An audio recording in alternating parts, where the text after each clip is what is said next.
Hey everybody, welcome to your November 2022 Astrological Forecast. A special shout out to my subscribers for your continued support, for liking and sharing and commenting on my videos. If you're new to my channel and you like this video, be sure to subscribe, okay?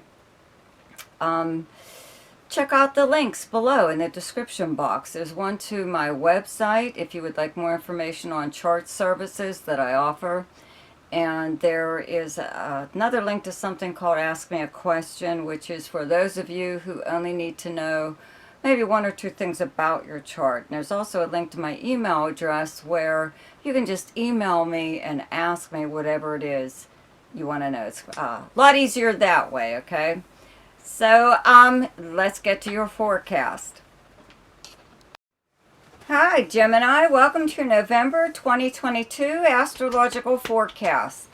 So, I think the big news for you is, all these planets going to be in Sagittarius, but before I get to that, I have to cover the ones that are in Scorpio, okay? So the Sun, Venus, and Mercury are all in Scorpio in your 6th house of the kind of work that you do, the workplace, your co-workers, your work schedule. It's your house of health, house of service, all kinds of stuff. You have to keep in mind that you have Mars in your sign, in your 1st house, and it just turned retrograde at the end of October. I believe it was the 30th. So you have like tons of energy, okay? This is like why it's a good idea to, when Mars is in your sign, especially for an extended period of time, to physically do stuff to exert yourself, which would be really good because right now with planets in your 7th house, 6th house rather, in Scorpio, this is also the house of health. Okay, so it's a good idea to, I don't know, take up something physical, exercise, run, ride a bike, walk, whatever.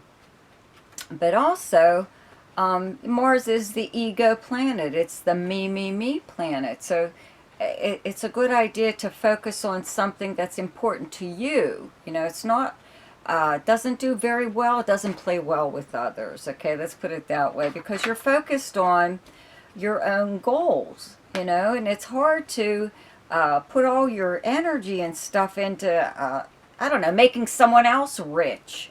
Or working for them, or doing stuff that's better for them. You want to do stuff that's good for yourself, right? Another thing, though, too, with this energy, people can't seem to keep up with you, and that might be the problem right now at work. Is, okay, you're very gung-ho about something. You want, as far as the workplace goes, if you do work with other people, they can't keep up with you and your energy, okay?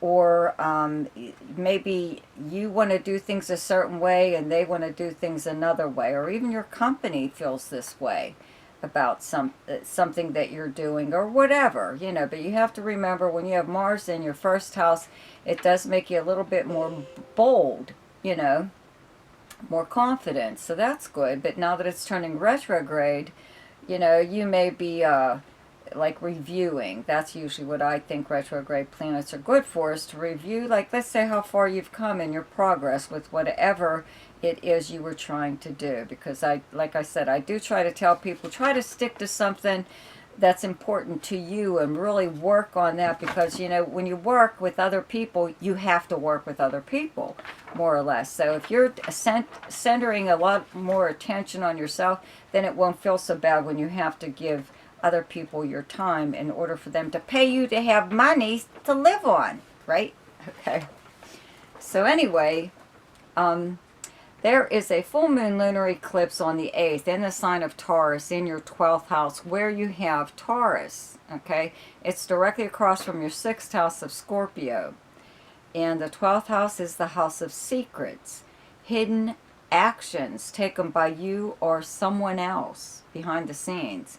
It's your subconscious mind, dreams, all kinds of stuff. But the planet Uranus has been here for many years now. Okay, it's also in retrograde motion, but the combination of this full moon and Uranus together brings about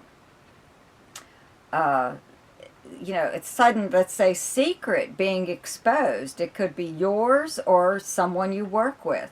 It could be, this could occur like at work. It could be something about the company you work for, a coworker, a higher up. If you're self-employed, it could be something that you find out about a client, that you have that you find kind of shocking.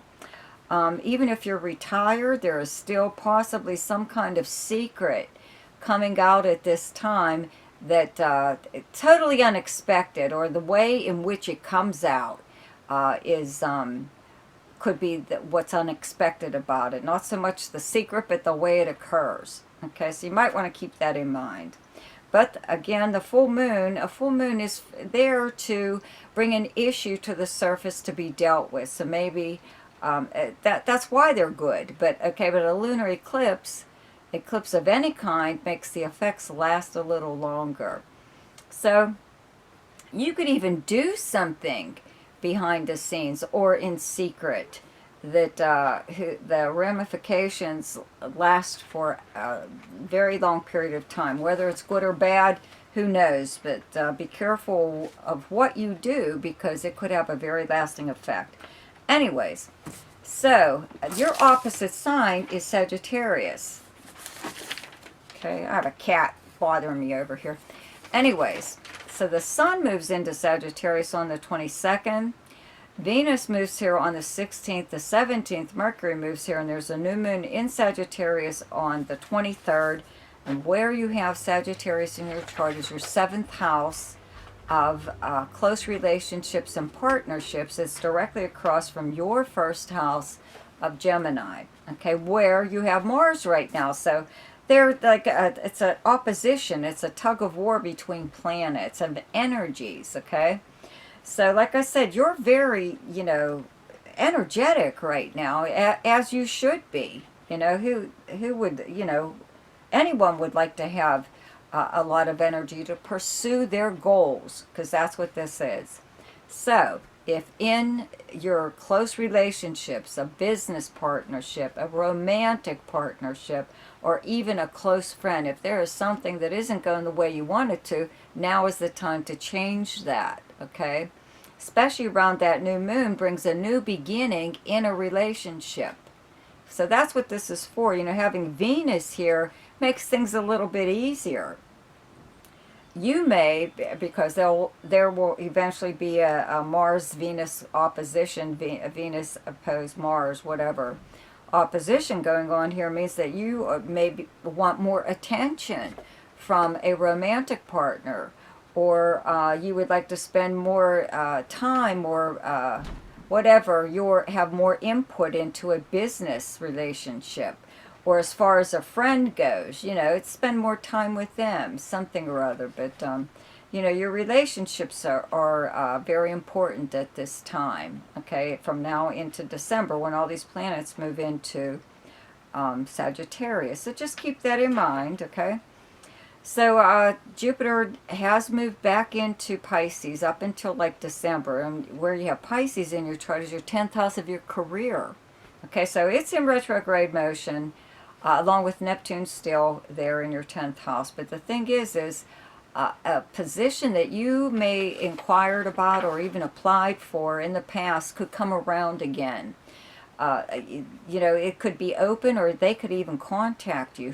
Whomever you inquired to could ask you if you're interested in this position again, okay? Or if a promotion, was passed by, you were passed by for some reason or other, all of a sudden you could be promoted, okay?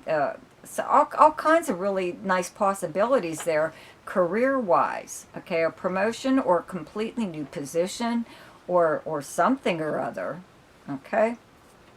So the best time to do something each month is when the moon is in your own sign, and the moon is in Gemini on the 9th, 10th, and 11th. The best time to lay low is when the moon is in your opposite sign, and your opposite sign is Sagittarius, and those dates are the 23rd, 24th, and 25th.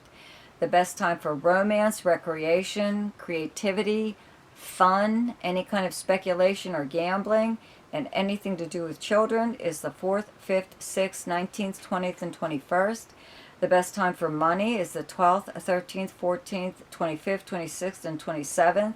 The best time for your career is the 2nd, 3rd, 4th, and 30th. And the best time for communication and travel is the 1st, 2nd, 14th, 15th, 16th, 27th, 28th, and 29th. So be sure to check out my weekly forecast. Okay, and I'll see you then. Goodbye.